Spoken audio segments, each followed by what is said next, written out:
ता लोग इहे चीज कही कि देख के गइलू अरे बियो। अच्छा अच्छा अच्छा रुकिए कोई बात नहीं है, बड़े भैया हैं हमारे और बहुत बहुत आशीर्वाद पुरस्कार दे रहे हैं अपनी बहन को, तो थैंक यू सो मच। ऐसे ही आपकी रंगदारी जमती रहे, भगवान करे। वाह क्या बात कि देख के गइलू वियोग ये गोरी गिरोग तोहरे धरावल हो कि पहिले रही दीवाना पागल तोहरे बनावल हो पहिले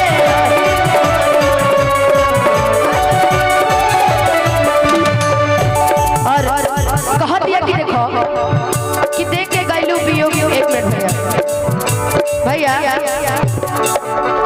इतना बड़ा कार्यक्रम में अगर केहू कलाकार भी आइल बा तो सबकर इज्जत है अजीत भैया, चाहे वो नचनिया होखे आ चाहे वो गवैया होखे, ठीक बा। त केहू मंच पर ना चढ़े के चाहिए, पैसा जितना देवे के हमनी के मिल गई कि देख के गइलू वियोग ये गोरी रोग तोहरे भरावल देख के गइलू वियोग ये गोरी रोग तोहरे भरावल पहिले रही दीवाना पागल तोहरे बनावल।